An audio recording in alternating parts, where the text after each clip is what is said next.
Hello to everybody. Good afternoon, good morning for this new session of the Logic and Origin webinar.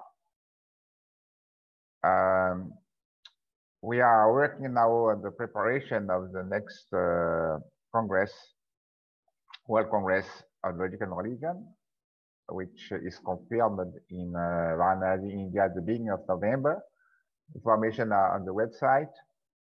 I will say more about that after the talk. So today we have an interesting talk by Chris Benzmuller, relating religion with computation. And that's important for us because in this project of logic and religion, we are trying to have many aspects of logic and religion, of logic, in the sense of mathematical logic, philosophical logic, and computational logic. So we are very glad to have this talk today.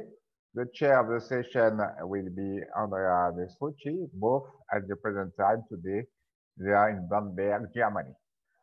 So the chair is yours. Thank you. Thank you very much, Jean-Yves. So ladies and gentlemen, dear colleagues and dear friends, it is an honor and a pleasure for me to introduce to you Professor Benzmuller, although I do believe that he doesn't need really an introduction.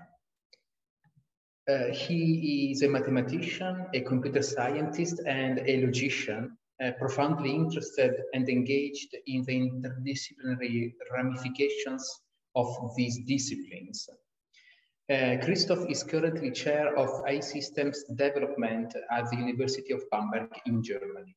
And he is also an associate professor at the Free University in Berlin and in close academic relations with the University of Luxembourg.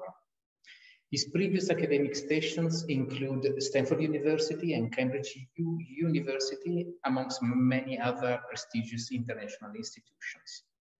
His publications span across computational metaphysics, machine ethics, category theory and the foundations of mathematics, agent-based reasoning, mathematical practice, deontic and doxastic logic, and really I could go on.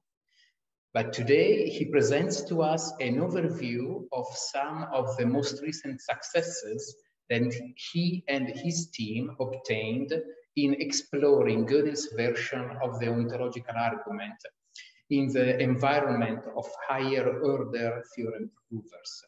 So without any further ado, I invite Professor Benzmuller to take the floor. Yeah, thank you very much for the introduction, Andrea. Thank you very much for the opportunity to speak in the Logic and Religion webinar series here. It's really a pleasure to present this work to this audience and to hopefully have a fruitful discussion afterwards, as we have seen before. Well, there are two initial remarks I want to make. The first one is I would say this is more talk on AI logic and eventual implications for religion. So the emphasis is also on the side of artificial intelligence because I use tools that belong to the area of AI, and I make that also a part of the presentation. And in slightly different to many of the presentations we have seen before, because of the nature of these talks, experiments conducted with computers on logics and the ontological argument, the presentation will be slightly more technical in some parts. We will have enough parts for reflective thoughts, but also be slightly more technical. So for that reason, I've prepared some slides in the background that eventually can help you to grasp the things during the presentation. And for this reason, I will start now sharing my slides and then continue with the talk. So I hope everybody is able to see my presentation here. And yeah, you see the title, Studying Ontological Arguments with Computers. That is actually what we did now for several years. It goes back to the year 2012, 2013, when we started with these series on experiments on the ontological argument. And I guess many of you still remember the headlines at these days. In 2030, actually, for instance, Spiegel International reported, "Holy Logic computer scientists prove God exists." And I got invitations even to some celebrity awards in time after, so the years after. But actually, I went through some also unpleasant experiences because I wasn't prepared at the time to talk about research to the media on such a scale, and also did, unfortunately, make some mistakes in some of the interviews, not really content mistakes, but I learned now that you have to be very careful if you talk about such subtle content to the media, and I wasn't prepared on what the media can do with that. I will show you that in a second. It's a slightly funny story, but also a bit revealing and to some extent also disgraceful. But I'll show you. So the initial headlines were still okay. And this is one of the initial headlines in the German Spiegel, Spiegel magazine, written in journal article. And the article was also fine. But in the interview I did with Tobias Hörter here, who was well trained in logic and theology and so on, I did a mistake when he asked me about the computer infrastructure we supposedly used for these experiments on the ontological argument and so on. So he asked me, did you use any supercomputer infrastructure and what exactly was it? And I said, no, there was no supercomputer involved. It was just my MacBook on which we carried out the experiments. And he mentioned MacBook in the article 1 or 2 times, and that was okay in that article. And it was also okay in the Spiegel International article. But then, you know, the news spread over, many newspapers reported, and so that became a story here of news and fake news and polarized opinions already reflected in headlines. And I show you what happened in particular when the news was then spreading over to the United States. So for instance, here we have a headline, "Is God real? Scientists prove his existence with Gödel's theory and MacBooks." They picked now up this MacBook topic. And then the next one, researchers say they used MacBook to prove Gödel's God theorem. And it even went on getting crazy, more crazy and crazy. And even award-winning journalist Chris Matejek was then tempted to create a headline like this here: "God exists, say Apple fanboy scientists." And you see, this person, I don't know him. He never tried to contact me. He never tried to find out what we really did and whether we ever dare to claim that God exists based on these experiments, but they created these headlines. So this happens all over the place. I think we see it nowadays a lot, and it happened to me already 9 years ago. So therefore, it's great to have an opportunity also here now to clarify things and to tell you really what we did and what the purpose of this is and what we can potentially contribute by computer experimentations in the area of the ontological arguments, or generally in the area of metaphysics and philosophy. So before I forget to mention this, I'm giving the presentation here, but this is joint work with colleagues and friends in particular, initially with Bruno Wolzenlogel-Paleo, who exactly these days, again, goes through some really family suffering, and I wish him all my best from here, from Bamberg. So later then, David Fuenmayor joined the experiments and the setup of the environment and so on. So he became a close collaborator in the later papers. You will see that also in the co-authorships. But there's more. There's also big valuable input from other persons. So for instance, I had the opportunity to talk to Dana Scott about the ontological argument. I was in Stanford for a year and had opportunity to interact a lot with Edward Salter, who influenced me on gaining insights also and further input from his perspective. There's a very fruitful interaction with Annika Kankos and Tim Layton, and there's lots to do on joint work with them that's still open. So things we should continue to work and look at. Come to that also back later. Alexander Steen, a PhD student of mine, or Cordula Svetorchega, I think I pronounced that now completely wrong, but she had excellent discussions with me already on ontological argument and what we should eventually consider future work in this direction. Sreko Kovac, many others to mention here, with whom I interacted fruitfully over the last years. Also, before I forget to say that we are not the first persons who conducted experiments in the direction of computational metaphysics. So there is pioneering work by Fittelsen, Oppenheimer, and Salter. So there's an early paper, 2007, but then they report on experiments, in particular in the 2011 paper and the 2015 paper. So they used Prover 9 in these experiments. John Rushby also conducted studies on the ontological argument, Anselm's version in particular, in the PBS system. Since 2013, he's doing that at least, and you find works on that published by him. There's more recent work, Ben Bloomson, Jack Horner, and many others. I wouldn't say many, but probably some others I'm missing here. And Andrea just started to experiment with Prover 9, as I learned from him. Very important and related to this presentation is also a paper that was published by Annika Kankos and Tim Leighton in 2019, in which they discovered in the Nachlass of Gödel, that's now available in Princeton, and which they have a look at in this project in Helsinki by Jan van Blato.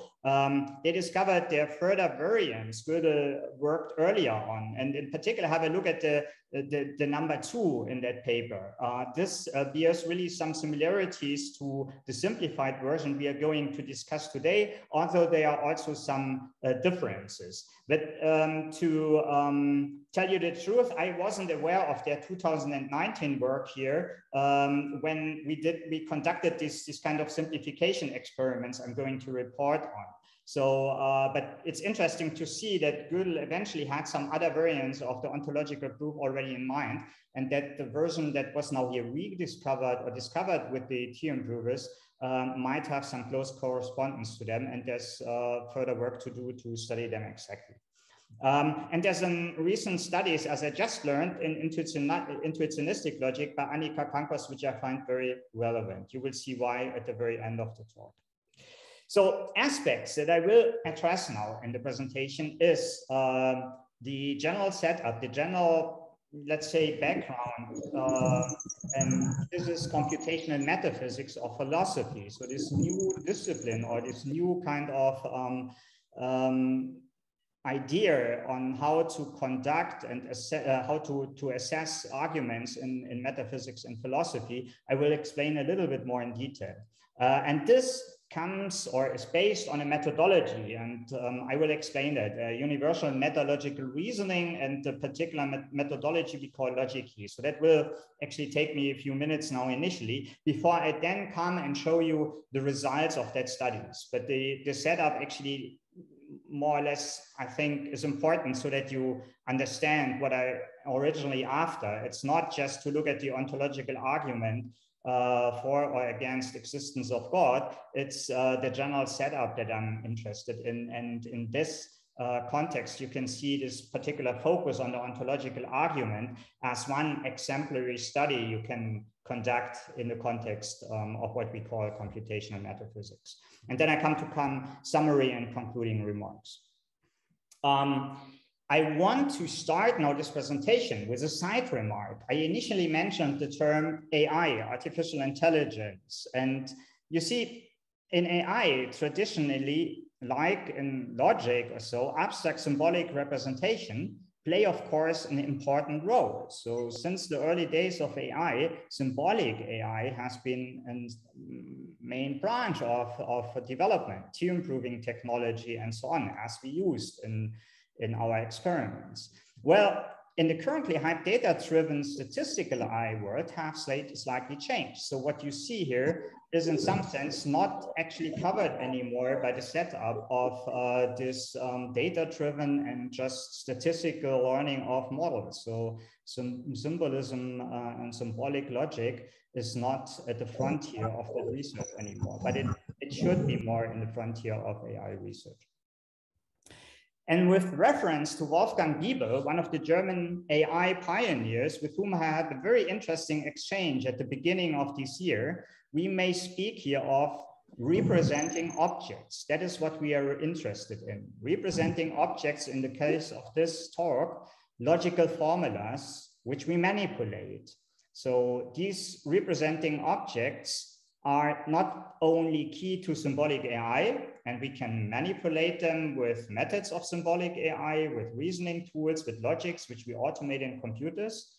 We can then also experiment with them in the computer. That's an interesting thought, isn't it? Because in some sense, now these representing objects become accessible, and you could even say physically accessible. And you could now question, are they thus then becoming a part of nature? So are we now doing here experimental science in the area of philosophy, in the area of metaphysics? And the objects we are manipulating are not objects in the real world, but it's now these abstract objects which we turned in some sense into physical objects and do experimentation with. Mathematical objects and theories. Metaphysical objects and theories is exactly what we will be looking at. And even logics, as I want to motivate. So in a sense, it's interesting because symbolic AI and logic in combination now with the possibility of computer experimentation, which became possible in last century, on these representing objects deserves eventually increased attention as an experimental science. We may eventually even dare to say as an experimental natural science. So that is a side remark I want to conduct at the very beginning, and you see the general setup that is intrinsic to my motivation to look at such representing objects with the tools of AI and trying to conduct experiments and see what kind of new information we can gain from such experiments. So this is a picture which more or less illustrates what we were doing. So we have a nature-language argument, ontological argument for the existence of God, or take one against the existence of God, or take another argument in metaphysics or philosophy. And well, the ontological argument is such a great example here to start with as a nature-language argument, because Kurt Gödel paid attention to it and proposed a logical formulation in higher order modal logic. So logicians, great logicians or great philosophers have already looked at this nature language argument and turned it into a logical representation, representing object, which we now with the computer technology can make accessible to experimentation. So the first step from the nature language argument to a representing object was already conducted by great minds. And it was not my contribution or my, let's say, task to come up with a representation in the first place. So that was great, because that is a good starting point now for what I'm going to present. And that was also one reason why we looked at the ontological argument for the existence of God. It's a prominent nature language argument, but some others spent already time on converting it into logic. And there were different variants already available at the time when we started our experiment. So there were room for experimentation by looking at different variants of the arguments from the very beginning. I'll say a little bit about the methodology we applied in a second, this logic key methodology that enables this experimentation. What we are not doing yet, that's also important to reflect on, is that we pass a natural argument to the computer and then tell the computer, go. Convert the natural language argument automatically in a representing object, experiment with it, and actually refine again the natural language argument. We still need the human in the loop here. But for the future, it might be interesting to see how far you could actually flesh out this graphics here and what it means also for reflection on artificial intelligence in general. I think that to some degree experimentation in this direction is possible, and that would be interesting future research work, but that is not what we have done yet. So now a little bit of the history of our contributions before we then in a second come to the methodology and dive into the details of the findings on Gödel's ontological argument. That is the focus here. So this work of mine with colleagues, as mentioned, has its root in a talk that I gave to the Kurt Gödel Society in Vienna in 2012. And in the audience was Bruno at the time, and we met afterwards. I wasn't aware of his significant illness at the time, and personal motivation also associated with that, the side of Bruno to look into the ontological argument for existence of God. But I was mainly interested for the reasons as I presented, so to take that as a particular study for such computer experiments, because I was sure I had the tools, or I had the interesting infrastructure to conduct such experiments. And then we more or less, after some initial kind of competitive phase, joined forces and worked together on that argument using the methodology I show you in a second. So that was the starting point, end of 2012, and we started working in 2013. And after we announced the first results, first in an archive paper, these headlines appeared. But we also published in the same year an ECAI paper. And the ECAI paper is the initial source I want to refer to for the reading on this. ECAI is the European Conference on Artificial Intelligence. So what we presented in there was a verification of Scott variants of Gödel's argument, but we also hinted at the inconsistency of Gödel's scriptum found in his Nachlass in 1970.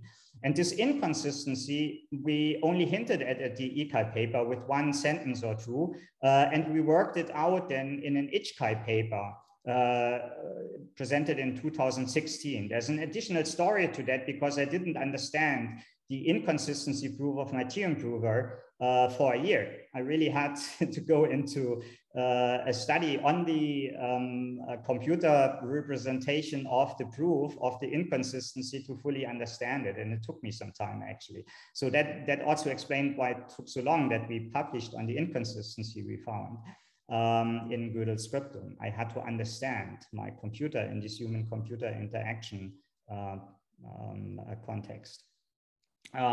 There's also a paper in 2016 in KI, the German Conference on Artificial Intelligence, which is a relevant add-on to the inconsistency explanation in the ICHCAI paper. In 2017, then David Huyn-Mayor joined here the experiments, and we looked into further variants. I mean, you know, and we come to that Scott's variant of the argument suffers from the modal collapse, but other authors have proposed variants of the argument. Modal collapse means that what holds necessarily holds, or that there's no alternative world, so to say, or there's everything is more or less determined. And modal collapse is eventually something that you don't want to accept.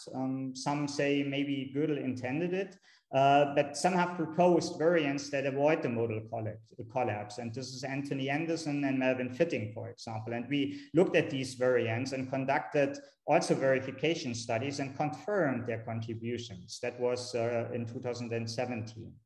And then an invited presentation at a conference here, Formal Methods in Science and Philosophy, I then dived further into that because I got aware that ultrafilters might play a role here. And so I conducted an ultrafilter analysis on the variants of Anderson and Fitting, which from a coarse view looked very different. But when you look at them from an ultrafilter perspective, then they share many similarities in the argument. So you have a mathematical tool now with which you then can compare the two variants, and you find that basically they have some clear correspondences. And this is explained then in a paper we published afterwards to that conference.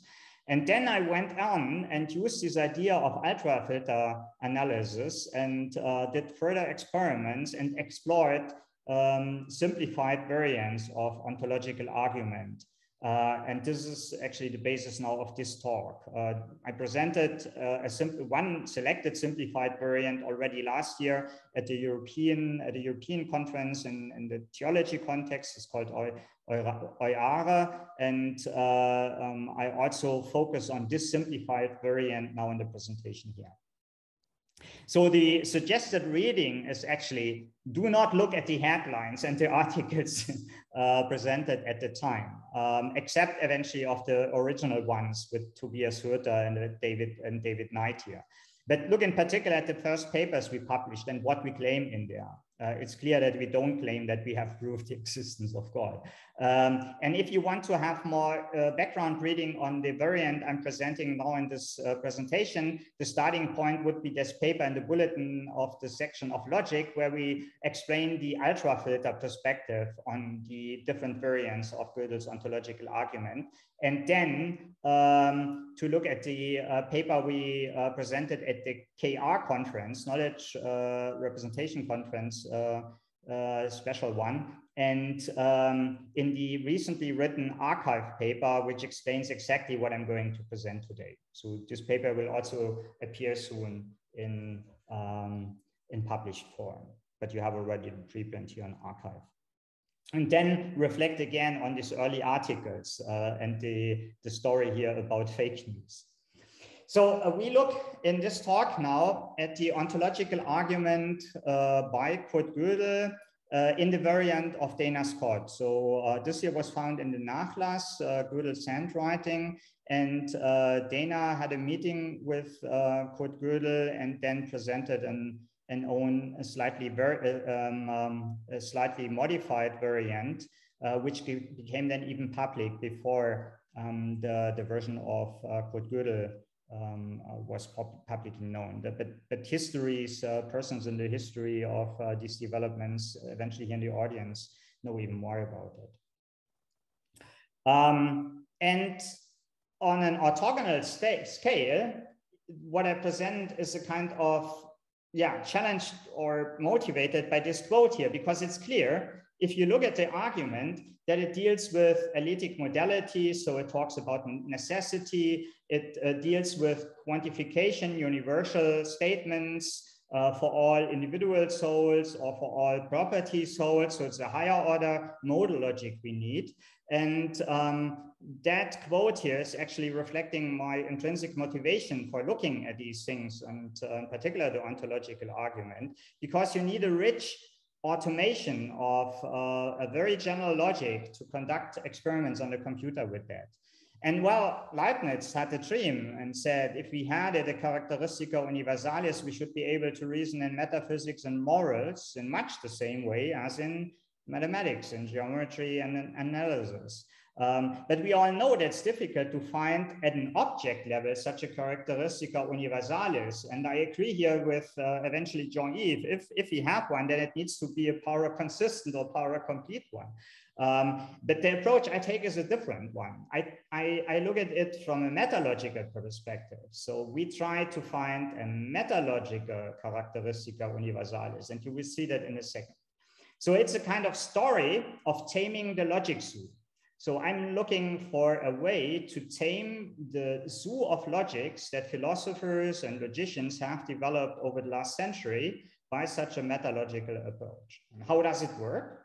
Well, if I'm confronted with a new logic, I want to formulate some arguments in, like the ontological argument with a higher order modal logic, a particular one, or different choices of logics, then the question is first, or the challenge is first to learn about these logics. So you look into the literature on these logics. So you look into things like the Handbook of Modal Logic or other relevant sources where you find the logics precisely described where we talk about.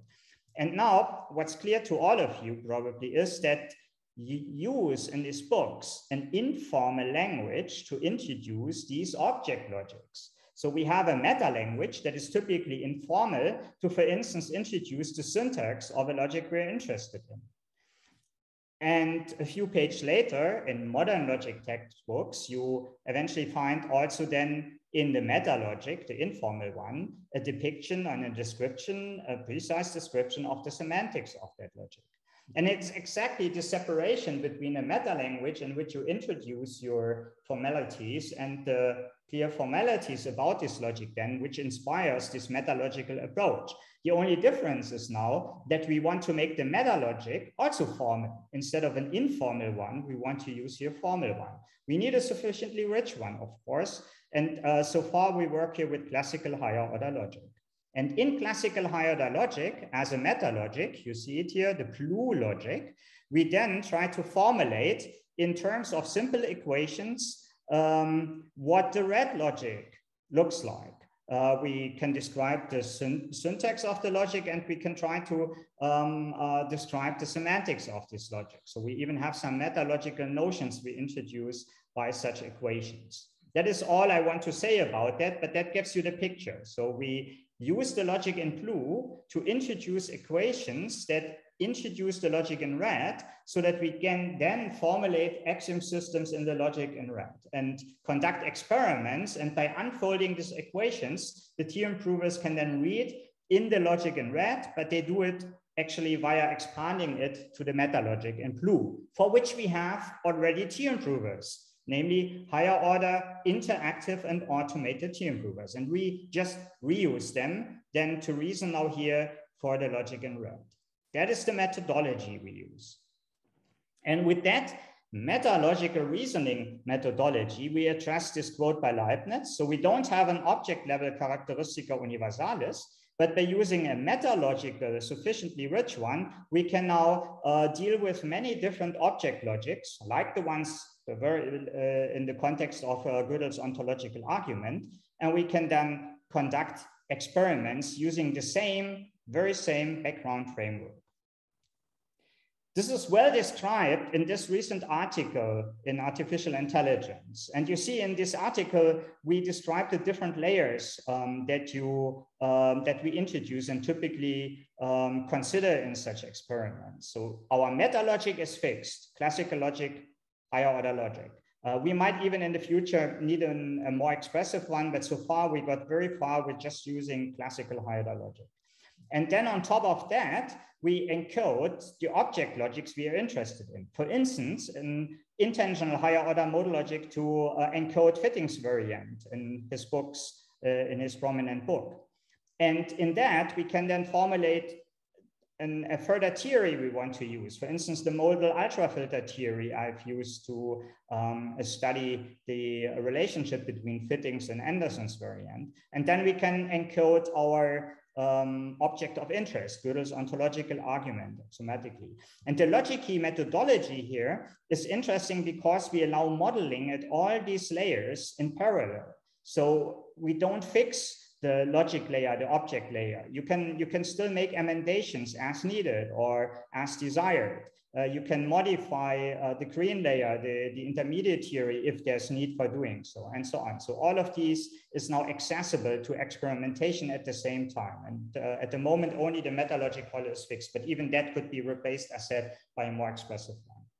So that is the setup and the methodology. And I think we now come to look at what we first verified, so Scott's variant and what the theorem provers found out. And then I try to motivate how we use that setup, this experimental setup, to come to a simplified variant. And you see how this experiments actually made the exploration of the simplified variant possible, and how that might inspire similar experiments in the future on many other arguments, not necessarily ontological arguments, other arguments in philosophy.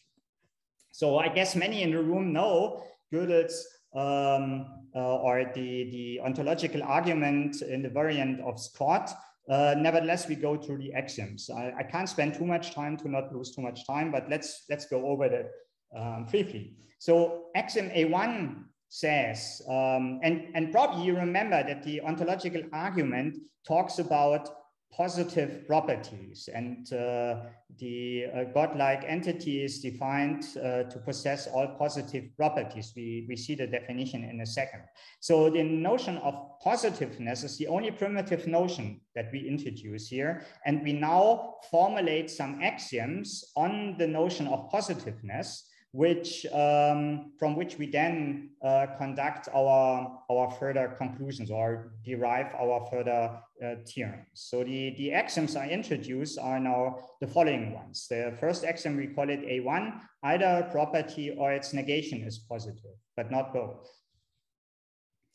A property is positive if it is necessarily entailed by a positive property. So if I have a positive property P, then a property P, then also a kind of disjunction with a property Q would give you a new property that is entailed, and that would then also be positive, okay, by this clause. So necessary entailment lets you create new positive properties by A2.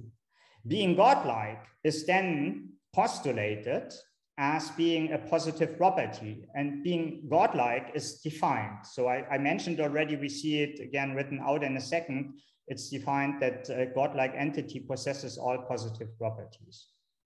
And here we say this property itself is a positive property. Any positive property, a further postulate now called A4, any positive property is necessarily positive. So positive notion of positiveness is a kind of logical property, so it's necessarily so.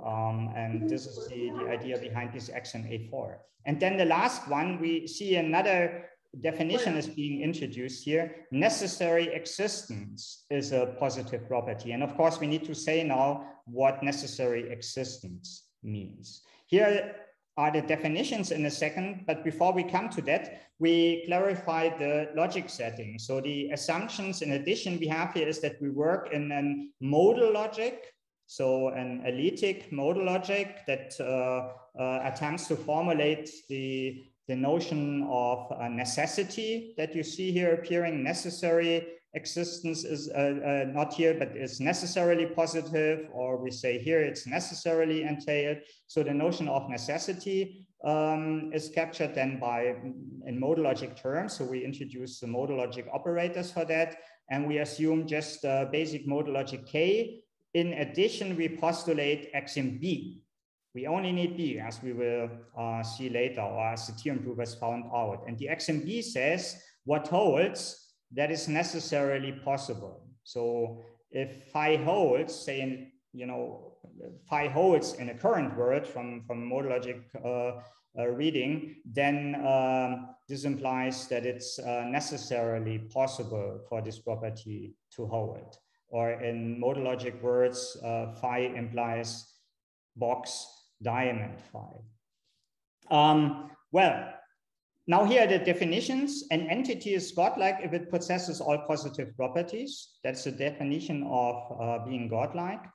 And then we introduce necessary existence, but this definition refers again to another definition, namely that of essence. So we read the one for essence first. A property phi is an essence of an entity, even only if, and we see here two conditions mentioned now.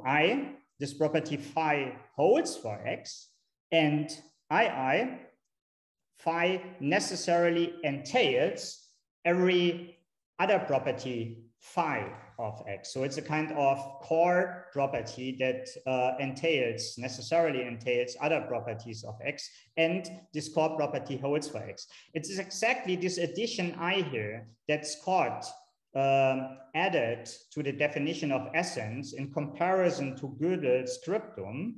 And this addition saves the argument from inconsistency. If you leave that addition out, then the theorem provers told us that the argument becomes inconsistent.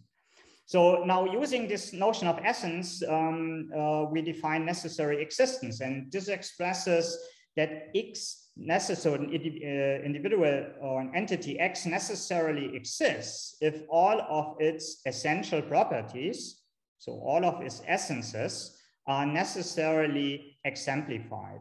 So necessarily exemplified means here there is an entity Y which has that property, necessarily has that property. It's not required that it's the X itself in the definition. That's important side remark for any experts.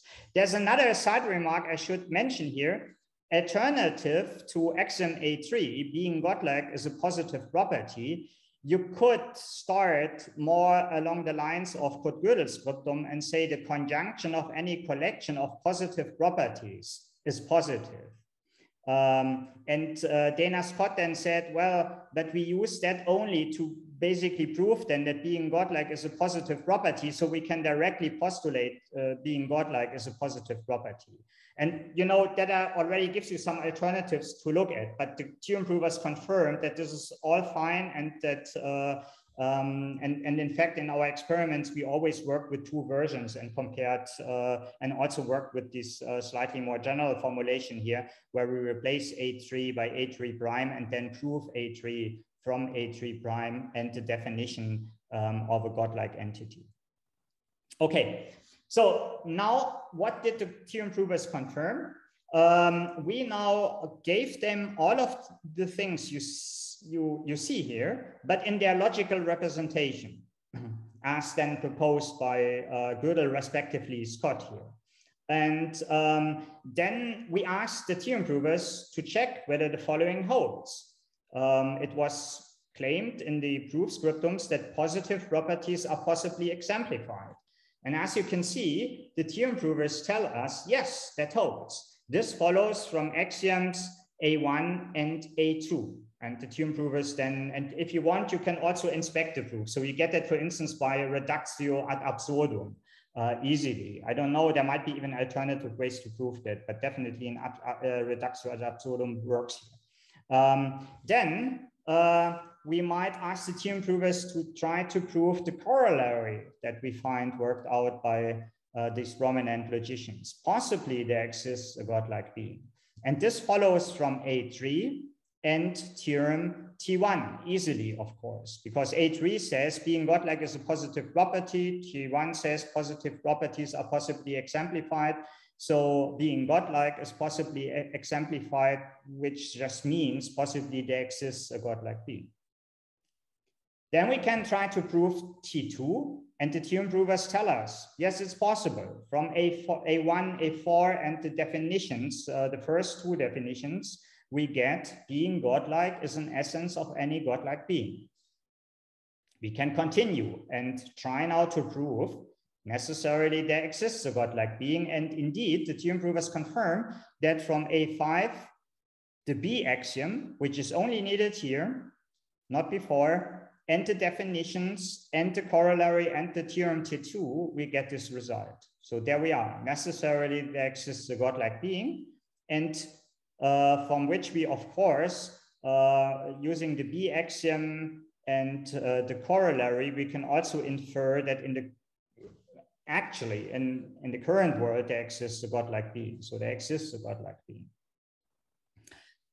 Well, this was all confirmed exactly with these dependencies by the theorem provers. And the theorem provers deliver you fine-grained proofs, which you can try to further inspect and see exactly what they did. You can also ask them to try different assumptions to come to those conclusions. So to take alternative routes to the proof.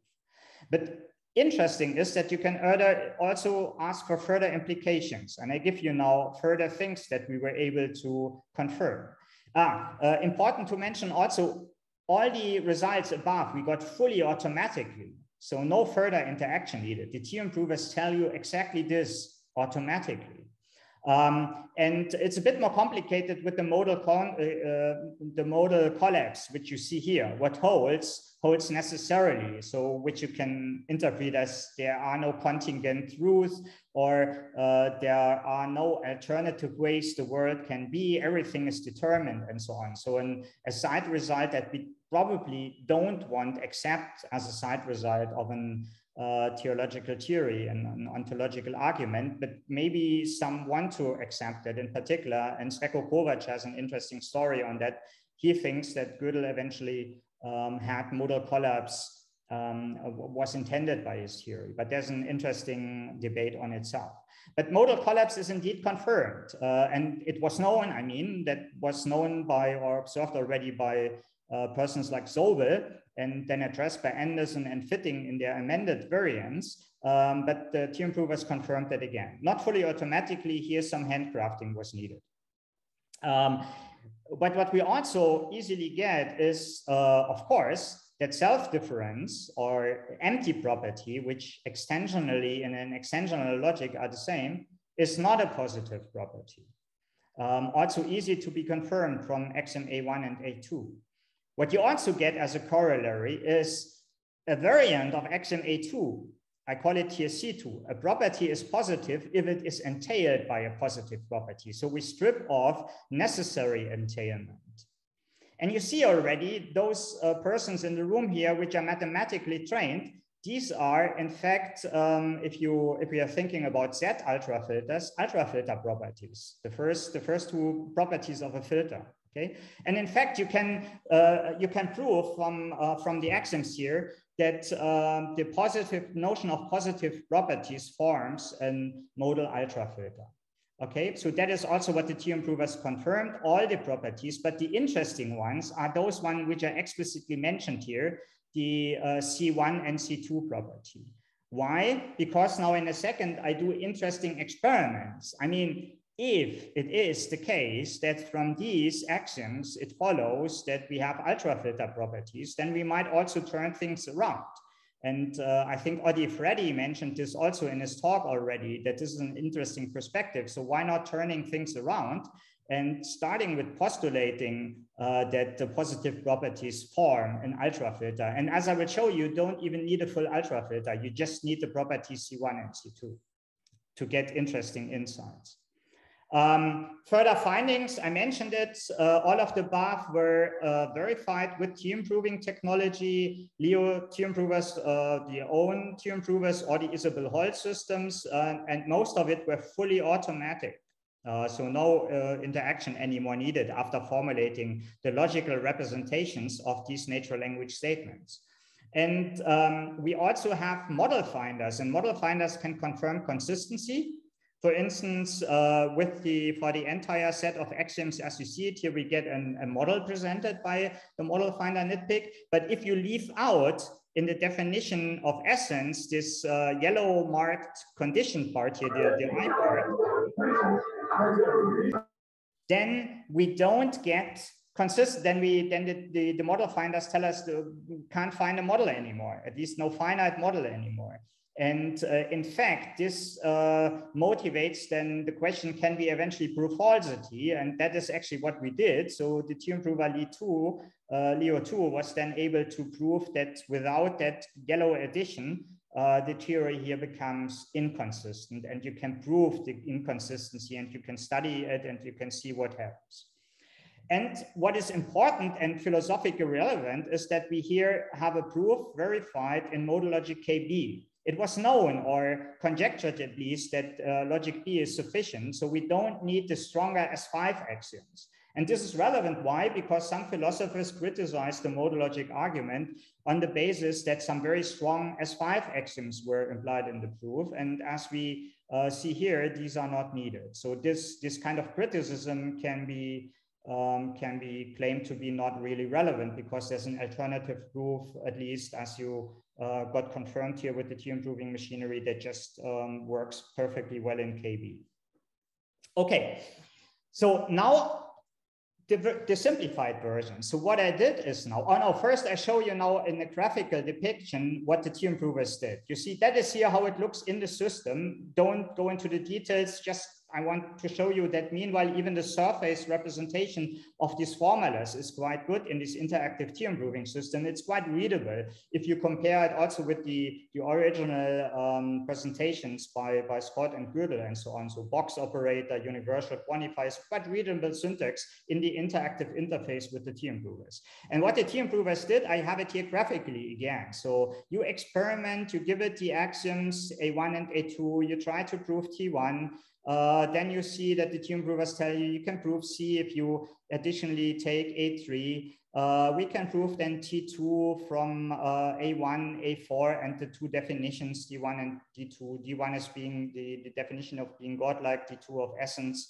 And then if we use an additional definition of necessary existence and the other axioms A5 and B, we can conclude T3, from which we then get T4 in combination with C and B. And the additional things like the corollaries are presented, the ultrafilter corollaries, we get the dependencies as depicted here. So it's that sort of thing. So this dependency graph and form of an argument that you can now automatically explore, partly automatically, in interaction with the theorem provers. And you can, of course, try to find alternatives. That's the interesting part. And actually, that is what we did, because you see, if I get from this theory the corollaries C1 and C2, why not turning things around and postulating C1 and C2? Well, I did many of such experiments. First, I postulated all ultrafilter properties and then found out again that some ultrafilter properties are not needed. So only C1 and C2 became relevant. But that is exactly what I'm going to present you now. We start in as an alternative to A1 and A2 with C1 and C2 and call them A1 prime and A2 prime, from which we then derive some lemmata, L1 and L2, and a reformulation of theorem 1, from which we already directly get with A3, T4, and T3. So T4 is existence of a godlike being, and T3 is a necessary existence as an add-on if we want it. And we can also get the corollary possible existence. We need to postulate an axiom T. We see that now in a bit more detail in a natural language form in a second. So it's this kind of simplification experiment that I then conducted with the machinery. And here it is. The simplified axioms are now self-difference, or the empty property, whatever you want, is not a positive property. A property is positive if it is entailed by a positive property. So we don't have necessary entailment here anymore. It's just a simple ultrafilter property of being entailed that we apply here to positive properties. And we postulate that being godlike is a positive property. And if you don't like that, we can do again the alternative version with the bit more complicated setup in which we then derive A3 as an from A3 prime, as mentioned before. We do the first experiments just in modal logic K, so just with necessitation and the distribution axiom K. And then we have just a single definition, but it turns out that the different definition, and this is the worrying part, doesn't play an important role anymore. An entity X is godlike if it possesses all positive properties. And now we have here the simplified argument already, and I want to explain that a bit more in detail. The lemma 1 is now the following statement, which we get directly from A2. So the statement is the existence of a non-exemplified positive property. If we take that as an assumption, then that would imply that self-difference is positive. Why? Because, I mean, think about it. The existence of such a non-exemplified property, a non-exemplified property entails all other properties, in particular also self-difference. So if you take that simple notion of entailment and see there might be a problem by using material implication in the notion of entailment here on the right-hand side. But if you use that notion of entailment, then it's easy to see that we get L1 directly from A2 in a sense as a reformulation of it. So the existence of a non-exemplified positive property implies that self-difference or the empty property, which essentially are the same, is a positive property. Now we can further apply that in combination with A1, and we use the contrapositive now of L1. You know, A1 says self-difference is not a positive property. So if we apply the contrapositive, then now if self-difference is not a positive property, then a non-exemplified positive property does not exist, of course. which again, as a reformulation, means T1, positive properties are exemplified. You see, the reasoning here is quite classical, but that's actually the challenge. I think classical logic is the problem here. And so we have T prime now, positive properties are exemplified. And that means we can now already more or less directly from A3 in the old style, being godlike is a positive properties are exemplified. So a godlike being is exemplified, which just means there exists a godlike being. And we get that directly from A3 and T1 prime. There we are. We have proven there exists a godlike being. And if we want now to get necessary existence, then we just apply necessitation. I mean, independent, you know, we just can now apply the standard necessitation operation to get to necessarily there exists a godlike being. Well, that means we have interesting insights here. So this proof not only is stepwise verified by the provers in the setup you see here, Ontological K with these axioms, but we also can show that it's consistent. The nitpick gives us a very simple model for it. Interestingly, modal collapse is not implied anymore. So we gave up some ultrafilter properties, and modal collapse is now not implied anymore. We get a counter model presented to modal collapse, simple counter model. So two worlds, in one world we have a property that holds, and then another world it doesn't hold, and so on. We can easily think how that would look like. But there's also another problem now. If we now try to prove that the existence of a godlike being is possible, fails. But this is simply because our Ontological K is too weak. So the counter model, we get a single word with no other word reachable. So even the word itself is not reachable from this word. So that means, of course, then you don't have the modologic notion, elliptic notion here of possibility fulfilled. You need to add an axiom to postulate, for instance, that we have the principle what necessarily holds, or the other way around, what holds in the current world is also possible, so possibly holds. So simply by adding the T principle, which seems quite harmless in an elliptic context, gives us that we can also prove possible existence of a godlike being. Well, but if we add modal logic to the modal logic setup, this T principle, then we also can conduct or find a proof that is now very much along the same lines as the original argument. So the original argument where we first proved T1 positive properties are possibly exemplified from axiom A1 and A2. Here we have the prime versions we use, and the T axiom we get that. Then we can prove possibly there exists a godlike being from A3 and T1. So pretty much along the well-known lines of the argument. Then we can prove T2, the possible existence of a godlike being implies its necessary existence. And then we can prove necessarily there exists a godlike being by combining T2 prime with the corollary C.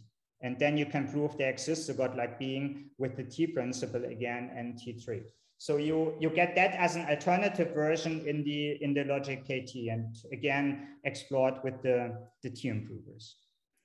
So I hope that shows you what we did now. So we have two alternative versions. The one is very simple and questionable. The other one is also very simple and questionable. Both are kind of questionable still, because there's not so much use of the definition here of godlike being. In particular here in the first one, that's a bit worrying, or at least interesting. And again, you see on the right-hand side the way it looks in the formal system. By the way, if in the discussion later somebody wants to see really the system running, I could also demo that a bit. And as I said, if you don't want to start with A3 as Dana Scott proposed, but directly with these more general versions of A3 prime, and the definition of D1, you can also conduct that. So we see here the more richer notions introduced, collection of positive properties and so on, and all possible. You just need to go in the logic go to a higher level there. But it's also confirmed. You find that explained now what I just showed in this preprint article online. And there it's presented as you see it here. But this is exactly what I have shown you here. That is the simplified version, and the alternative versions are also explained in there. So let me now come to the end of the presentation and reflect a bit. You see, that is what I just showed you, what I did in these experiments. We did these experiments over many years, and then you focus again on them, and you do them very intensively for a couple of weeks and so on. So the human is involved, presents natural language arguments. You try to convert it into representing objects, logical representation. You conduct an experiment that again eventually informs the natural language argument, which can be reformed, refined, reformulated, and so on. And we can go here into circles and eventually find interesting alternatives, new alternatives on arguments, which we start with. There is, of course, the question, I mean, can you only do small arguments, or can you do more with that technology? And yes, in the last 5 years, we have relatively silently, Daniel Kirshner, a PhD student of mine, in collaboration with Ed Salter, worked on a much larger project where they looked at Ed Salter's foundational metaphysical theory. You see it here, the draft excerpt. I printed it here from October last year. I think that's one of the last versions that's there, probably the last one. And it's termed Principia Logico-Metaphysica. Ed Salter is working on this piece of work since the 80s, since he published his book on abstract objects. This has evolved over many years. But in 2015 and 16, when we, in the context of a lecture course at Freie Universität Berlin termed Computational Metaphysics, presented that theory, presented our work on the ontological argument up to that point, presented our initial attempts to start formulating this foundational metaphysical theory, which, conducted by me, still failed. This very clever student picked up the challenge, first in a master's thesis project and then in a PhD thesis project. And the result is now going to present it next Monday in his PhD defense, where in his PhD presents 24,000 lines of formalized foundational metaphysical theory in interaction with computer technology. And a significant part of this work, Principia Logico-Metaphysica, has thus been fully formalized now. And what you then present up to that level is fully verified. And on the way to this, we also rediscovered a paradox that Ed Salter was aware of and thought he could prevent, but Daniel was able to nevertheless reveal that it was still there, deeply rooted. So in the spirit of Russell's paradox, the set of all sets that don't contain themselves, or the Clark-Bullock's paradox in particular. And so there's a form of this paradox was involved in that work and kind of rediscovered or collaboratively rediscovered and by Daniel Kirshner, the Thierry Brewers, and Ed Salter. And they were able to fix that and then verify the new version. So from that moment on, that was a kind of collaboration, just as you saw on the previous slide, between in this case now, a computer expert, which was capable of handling these logical representations and interacting with the machinery, and the domain expert, which informed which logical representation should be considered in the first place in interaction with this then computer expert Daniel Kirshner. It's this fruitful interaction then between the philosopher, computer scientist, so to say, or logician, and the machinery, which made this kind of very interesting, now large piece of work in terms of a computational metaphysics possible. There are some initial publications we have written, in particular on the discovery of this problem, so the paradox we mentioned, but the entire work is not properly published yet. But first there will be the defense, of course, of the PhD thesis next week. You see the link here. If you're interested, just search for defense of Daniel Kirshner, you find the link or copy and paste it from here, my presentation. I think the presentation will be made available also later on. So this is what we did, computational metaphysics, and we didn't just do it in the context of the ontological argument, but also considered larger studies as just mentioned. And this is eventually something that might to some degree be possible in the future. And it's highly interesting whether we could actually inform a computer initially with an argument and ask it to give us back all kind of variants of it, simplified variants or insights it gains, implications it can find, and so on. And I think that could speed up scientific progress in the area of metaphysics, and it could lead to a much more precise form of research conducted in that area. And you see it, I more and more get to concluding remarks. I found this statement here in an article by Timothy Williams for the British Academy and published in 2020 in August. And the statements, you find them also in other articles, of course, or similar statements. But it's interesting, nevertheless, the difference between experimental and sciences and metaphysics is that natural scientists base their answers on observation, experiment, measurement, and calculation, while the metaphysicians, philosophers, base theirs on armchair reflection. Well, I hope that I could convince you that this is not true anymore if we continue work like I showed it here. So that in the future we might reduce the difference between this typical work in metaphysics and typical work in experimental sciences, eventually up to a point that it more or less disappears. This is a provocative statement. I'm happy to go back into discussions on that. Summary. I've illustrated the idea of computational metaphysics by looking at the ontological argument, starting from an ultrafilter analysis of the work of Gödel, Scott, Anderson, and Fitting, as presented in detail in these earlier works I mentioned.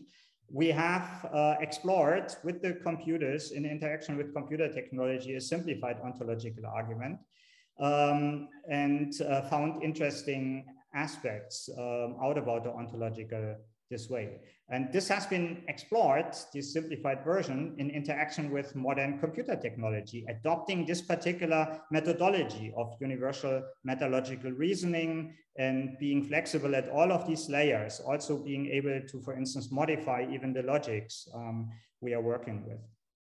The simplified ontological argument looks like this. It has only these three axioms and the definition, but if you paid attention, then you saw that the definition wasn't even used in the argument. This is problematic because, you can essentially now prove everything from it, that you postulate a positive property. I presented non-modal arguments and modal arguments in Modal Logic KT. So you saw these underlined formulas in the presentation. I didn't say too much about it, but essentially the argument I presented here didn't have modal reasoning, and only in the last step we applied then modal reasoning to come to a statement like necessary there exists God or possibly there exists God. The existence of God in the actual world was more or less without any modal reasoning. It has no modal collapse. The ultrafilter properties are so weak that we don't get it anymore.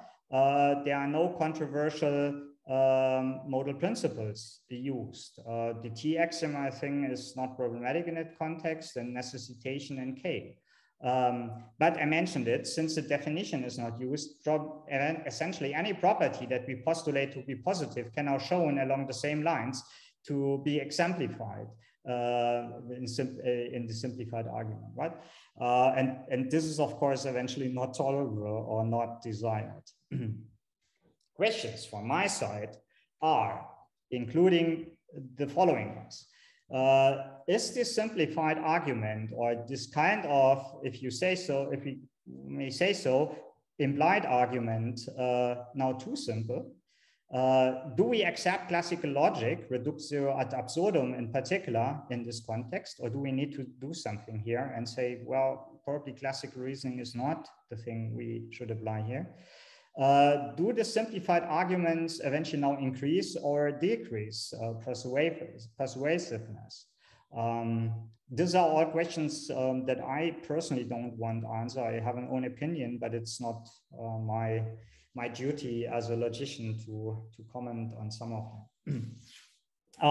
Further work could be now to look at alternative versions. And now I'm back at the ongoing work by Annika Kankos, for instance, to look at these arguments from intuitionistic logic perspective or conditional logic perspective. Remember that the notion of entailment here is in particular problematic.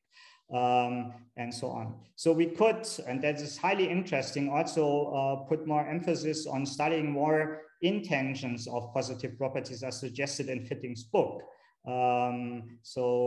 Instead of using this kind of rather restricted notion as implied here.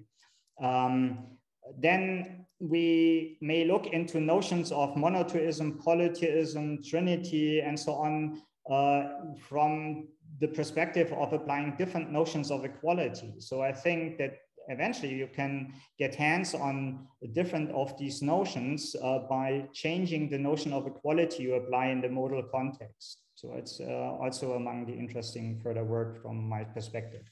And I'm there at the end of my presentation. Thank you very much for your attention. Thank you very much, Christoph, for this incredibly interesting paper.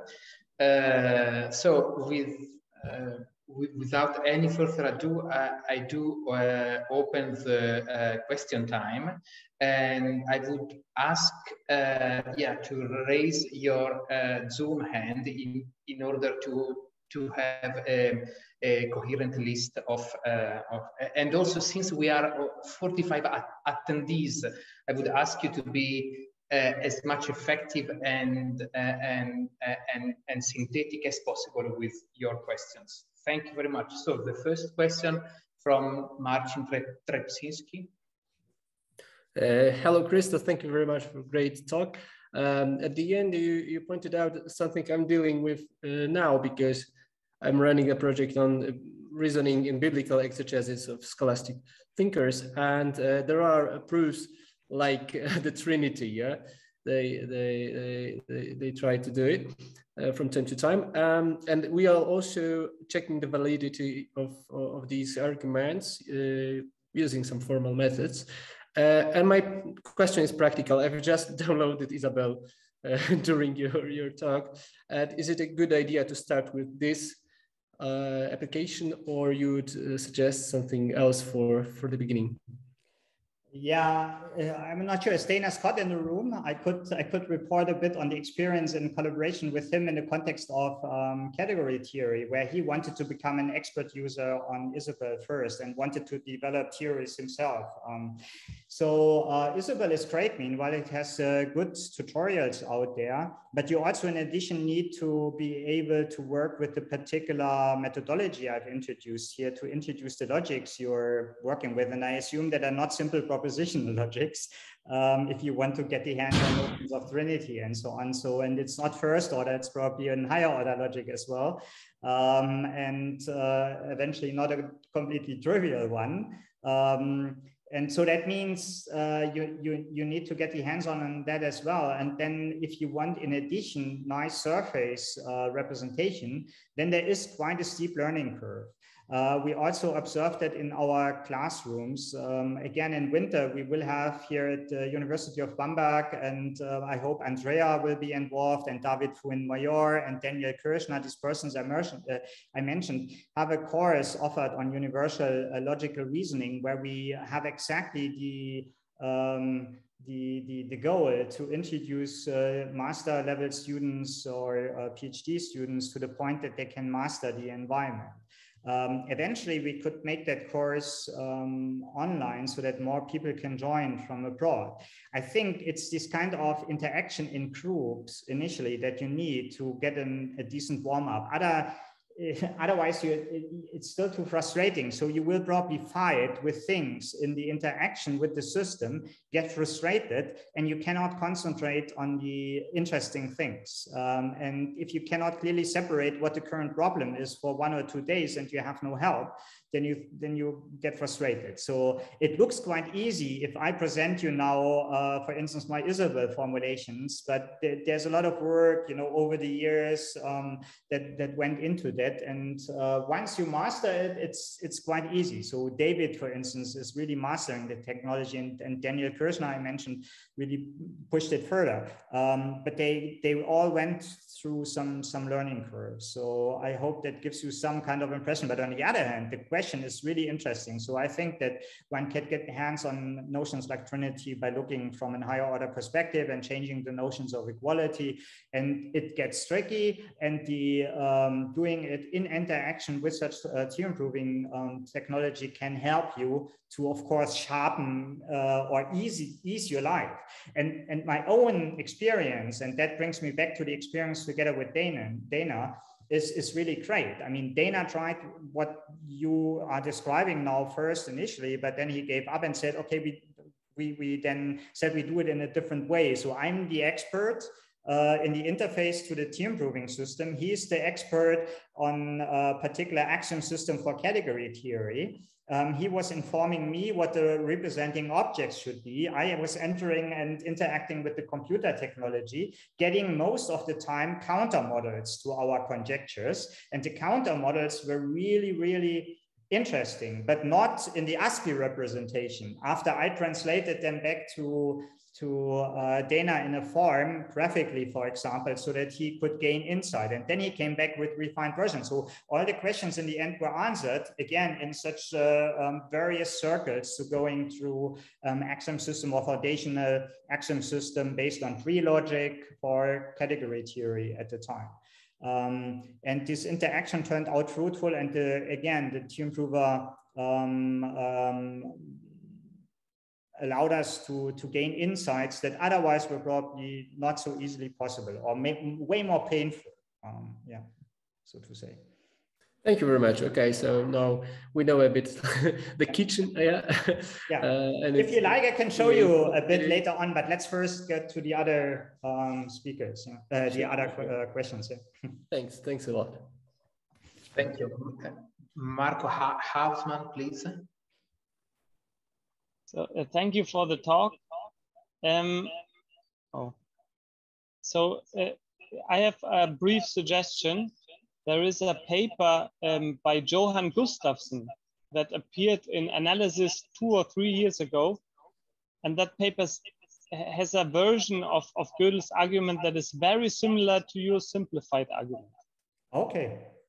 And Gustafsson. So I'm not aware of that yet. Okay. Yeah, and it seems to me it would be interesting to compare the two versions for 2 reasons. The first, he has a philosophically, dialectically discussion of the argument. So that would be interesting. That would perhaps a little bit answer your question in the end. Yeah. And the second reason, there are slight differences to your argument. So he also, one of his axioms is also self-difference is not a positive property. But the second axiom is that the set of positive properties is closed under equivalence, while your axiom was it is closed under entailment. Yeah. And so in a sense, it seems to me that his axioms are even weaker, and it would be very interesting to compare it to your argument to see perhaps his is inconsistent in the end, or Very so this is only a suggestion. Yeah. Thank you very much. Yeah, there's also, I mentioned the pointer to the observations of Annika Kankos and Tim Layton on Gödel himself. They found more variants, more papers by him in the Nachlass, and there's this paper 2019 in the Review of Symbolic Logic, which presents those, and one of those is also relatively close to what I have presented, in some spirit at least. So there are still differences. Yeah, but you are absolutely right. One should compare all of them and see what the kind of minimal ground is in a way. But for me, this is already going very far as a simplification, what we have seen here, and it raises some questions. So, well, I wouldn't be happy as a person, and I wouldn't be convinced by this very weak version now. But maybe there's a good defense for it, right? I don't know. Thank you for the pointer. So Tadeusz Litak. Hello. So I have two technical questions. One of them may be simply about misunderstanding the nature of the argument, but you said that conjunction of any collection of positive properties is a positive property, and on the other hand, positive properties are forming an ultrafilter. So does it mean that this is an ultrafilter closed arbitrary conjunction, also arbitrary infinite conjunctions? Are those conjunctions infinitary ones or only finite ones? It can be infinitary ones. In the definition I gave in this one slide. Mm-hmm. You need then, of course, a third order formulation for doing that. So you simply say for all you argue with sets. So you have a set of properties which you know are already positive, and then you can form an arbitrary conjunction of them, and you say this is also positive, and you can formulate that in a sufficiently expressive level higher order logic. But that was not done by me. I mean, I just copy pasted from the proposals that are out there. But doesn't it enforce that the ultrafilter is principal if you are closed under arbitrary conjunctions of arbitrary cardinality? Yeah, well, this axiom, if you, I mean, most of the time I just don't work with that formulation, but I do what Dana Scott suggested. I mean, it's anyway only used then to prove that. Let me go back to the slide. I show it to you again and be more clear also for the general audience. Let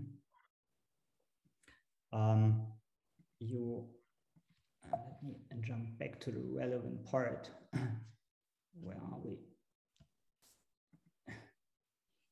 Yeah, here.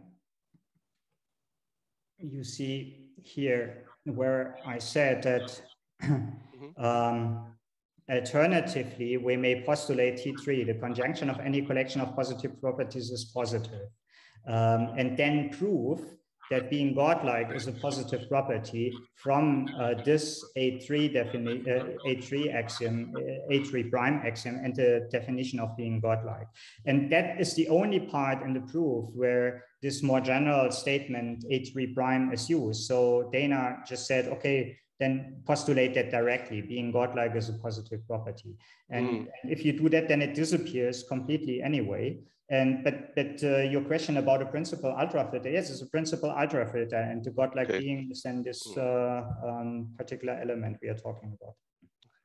And a more general technical question was the choice of Isabelle motivated by tools like nitpick? Because if you are just after the very powerful higher order type theory in which you can represent everything, then probably for many people, cog would proof assistant cog would be the weapon of choice. But of course, then you cannot use nitpick and tools like this. That's an important remark here, not that you get people that wrong. This is the Isabelle system, but you can do the same with the cog system. I mean, the cog system comes with a constructive logic in the first place, and we learned now that it might be very interesting to not look at the classical system anyway, but you can also turn cog into a classical system by just postulating the axiom. And in fact, we did some experiments also with cog. So you find papers by Bruno and from Bruno and myself, where we looked at the argument with the cog system. You can also use lean. You can also use PVS. You can also use all these wonderful other higher order theorem proving systems, and we should make advertisement here for all of them. There's nearly all of these interactive provers should be able to do these kind of experiments, and they are not exclusive to Isabelle. What is cool to Isabelle is exactly what I show you here. You see that is the Scott variant that I presented first.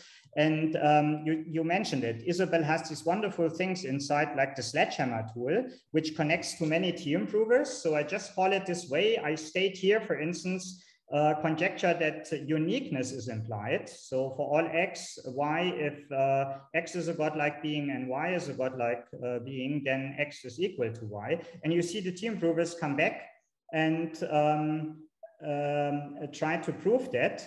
And the nitpick system tries to find a counter model at the same time. It comes back and says, I can't find a finite counter model. And the T improvers try to prove it. And eventually, after some time, you see it's a hard nut. It needs some time, and only one of the provers inside, in this case, the Spaß system, is able to directly prove that within a few seconds. But then it comes back and tells me, yes, I can prove it. I need axiom A1, A5, and the definition D1. And you can replay the proof in the Isabel system with that trusted system Metis. So it's this very useful interaction with proof automation, proof reconstruction in the system that gives you security in some sense, or trust in the results, and this wonderful nitpick system, which gives you results like this, no counter model, or if I want to prove, for instance, here something like consistency, gives you a model like here, and it tells you how this model looks like. So this is this form of very quick feedback where you just first try to prove something, and then you say, T improvers, go and try to give me what you need for proving it. And model finder, go and try to refute what I have just stated here. That can be very fruitful. Mm-hmm. Yeah, there was an attempt of creating a counterpart of nitpick, or a spiritual successor of nitpick, as Jasmine Christman-Blanchett called it, for Coq.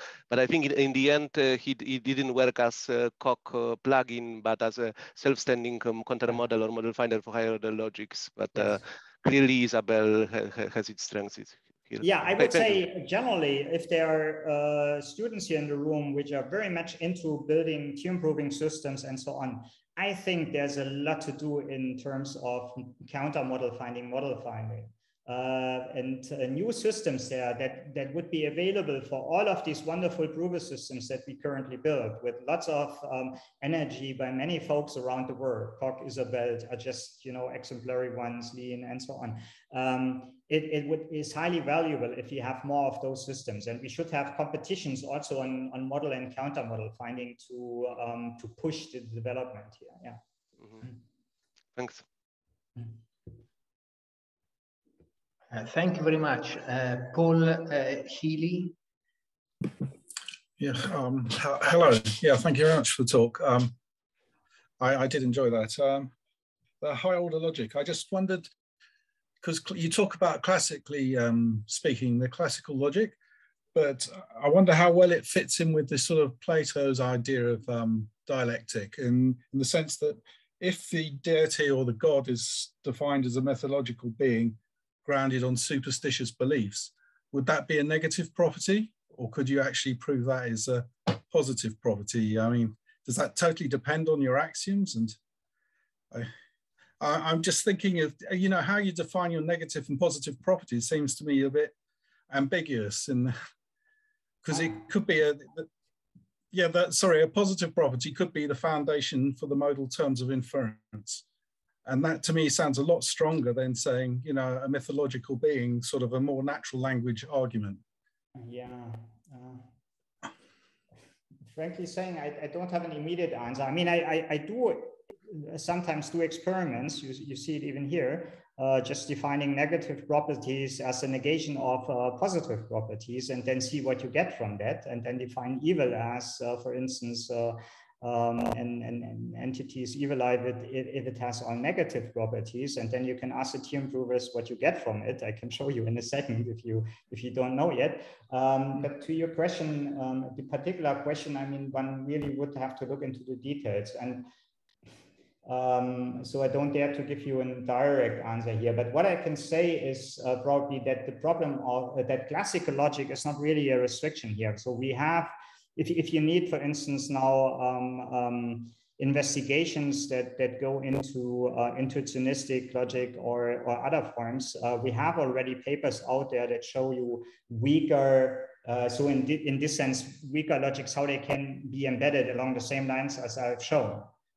So that wouldn't be too much an issue. But frankly speaking, I think you're raising interesting question that calls for experiment.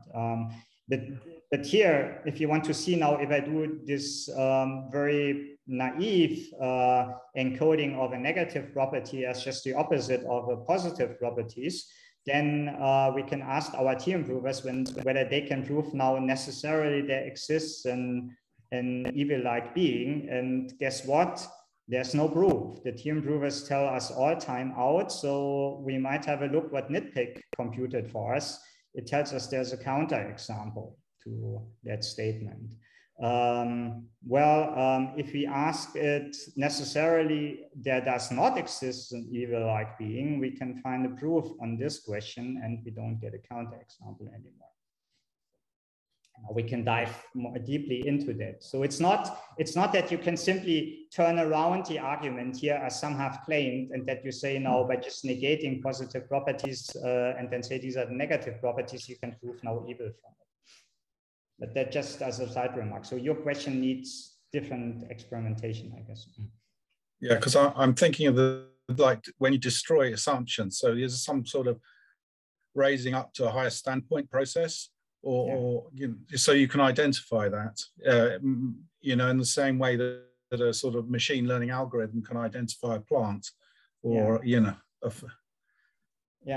So no, I don't have a conclusive answer yet. Unfortunately. Okay, thank you. Thank you. Now it's Rondo Killer. Hi, thank you so much for your presentation. I've been working with this preprint that you talked about today for a couple of months in relation to a class that I taught this last term.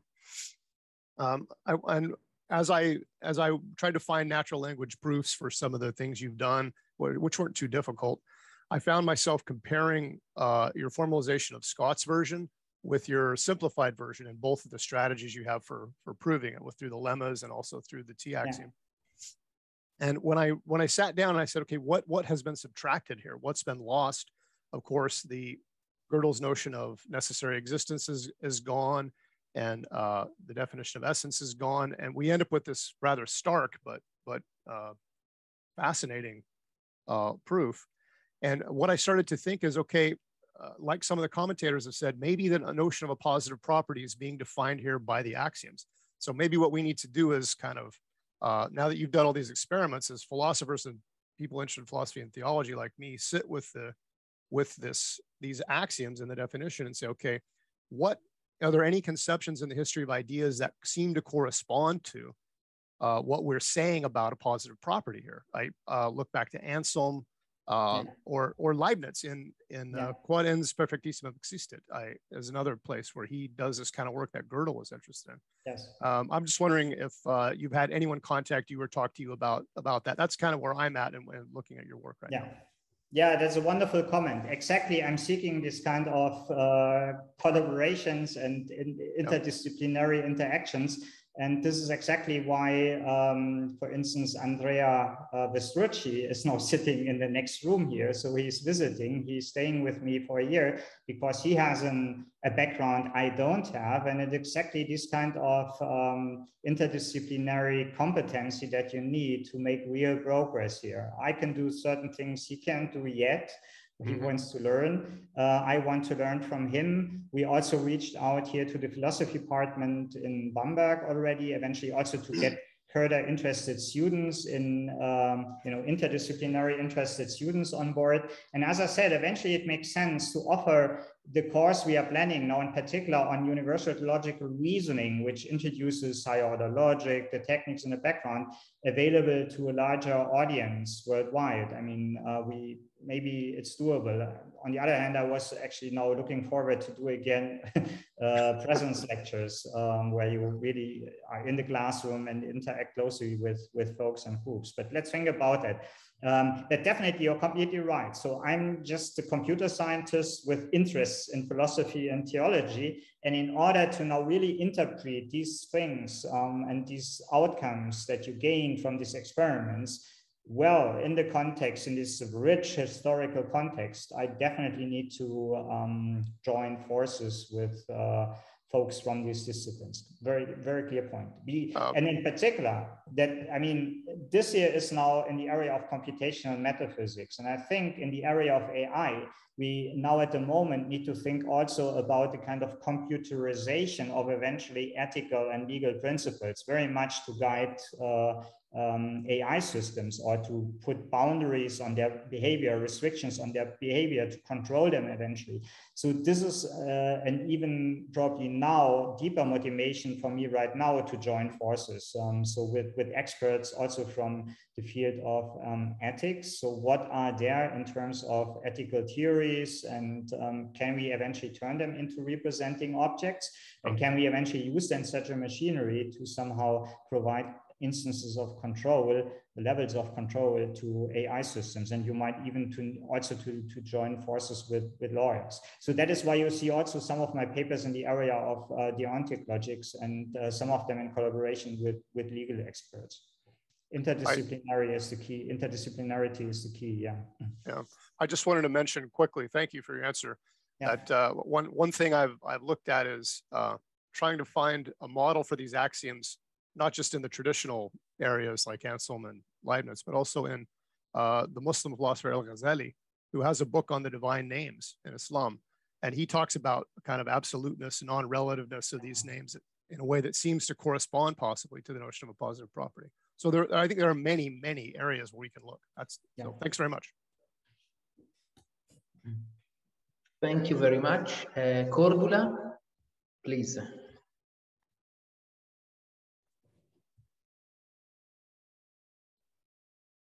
Hello, Christoph, thank you very much for your lecture, and I am very happy to see you again.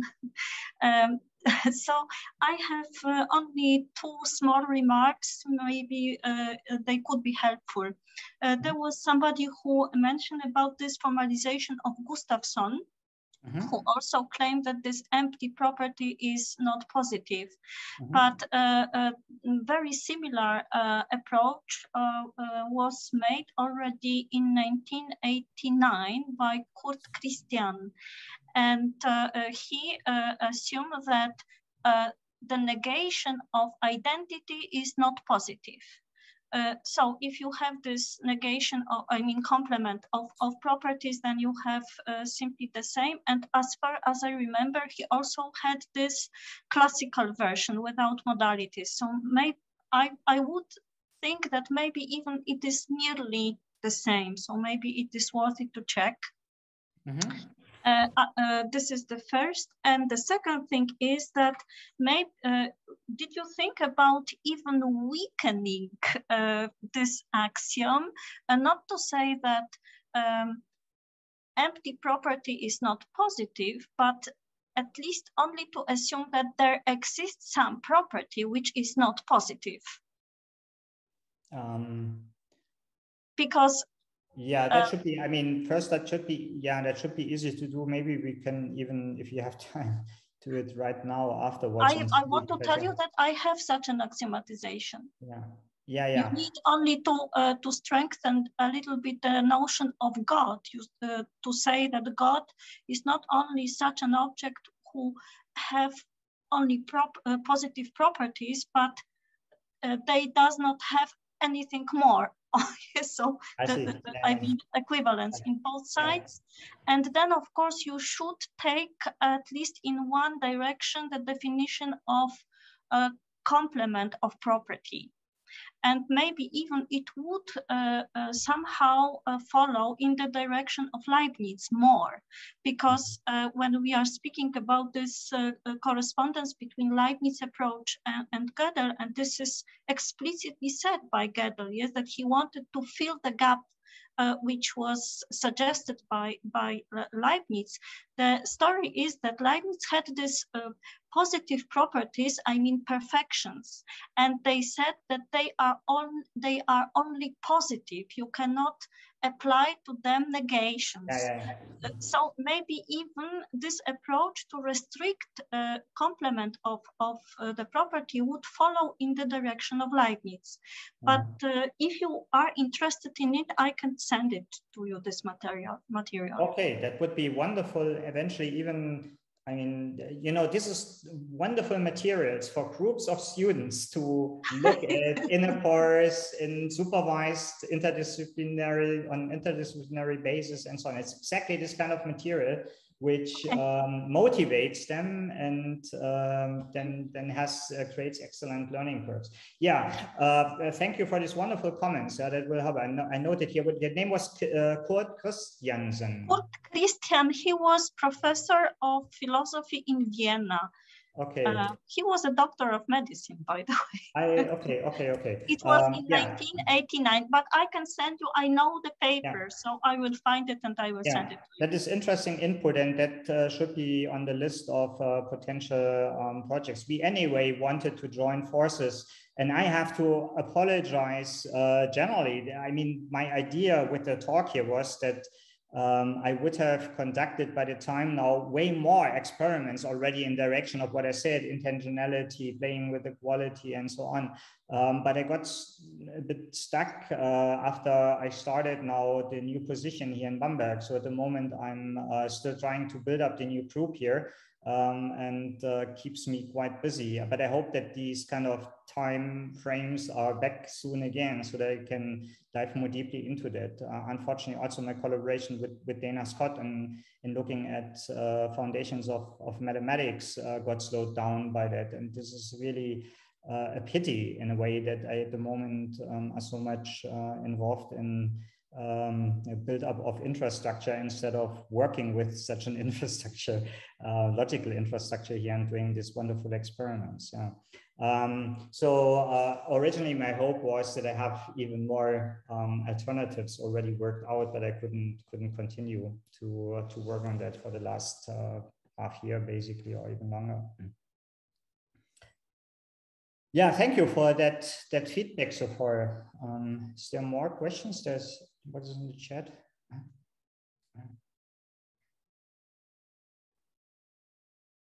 Yes, in the chat there was this. I didn't claim that this is a serious. So the chat says was just going to say that evil is not necessarily negative, a very ontological comment. Sure, yeah. I didn't want to make here a deep scientific comment on notion of evil. I just wanted to show that you can easily play with the infrastructure and then just negate positive properties and see what you get out of that. And I basically just did it to demonstrate you the power here of the system. So how they get back with proofs and inform you about the status of the statements, and that you see how that can get into a very fruitful interaction in this level of human and machines, and that there's even potential even to fully automate now exploration processes based on the feedback you get from T improvers and counter model finders. But a lot more work is needed to first get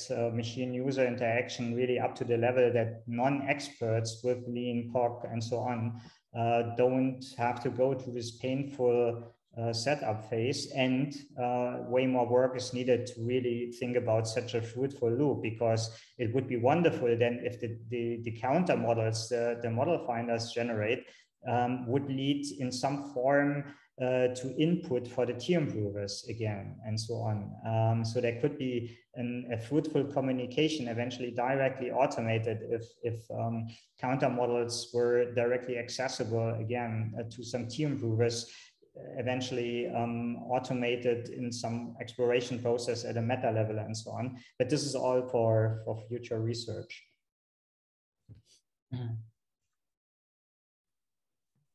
Thank you very much. Are there other questions? Genevieve, normally we have time until when? Until And I think we are reaching the end of the session, and okay. I will say a few words about the Congress, or the third edition. Sorry, the third edition of the World Congress on Ontological. But anyway, thank you very much, Chris and Andrea, for this interesting discussion today. And well. So the third edition of the World Congress on Ontological is confirmed in November. We have to postpone it for a while during the polemics, but now everything is okay. So you can have a look at the website of Logic and Religion, and you will see that the deadline for some people who still want to submit something is in 1 month, June 15.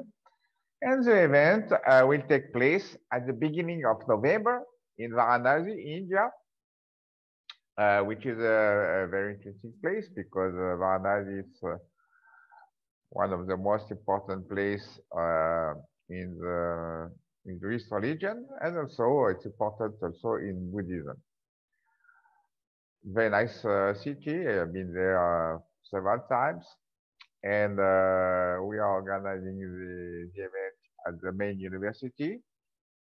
The organization is with the mathematical department of this university. So everybody is welcome to join. You can have a look at the website. We have you can submit a talk, and also we have some workshops that will go on. All right, so now Assis will say a few words about the next session of the webinar. Assis, are you here? Thanks, Yaniv. Yes, thanks, Yaniv. Thanks again, Professor Christopher, for your wonderful talk. I just want to spend a few minutes just announcing our next webinar that will take place next month, June 9, which will take, by the way, the speaker is here with us, Professor Cordula. Thank you for being here. Also, the chair is going to be Martine. And she's going to talk about, Professor Cordula is going to talk about Ibn Sina and Bolzano 2 contingent arguments. So you are all invited to come again. The time will be the same, 4 p.m. Central European time on June 9, okay? Thank you very much.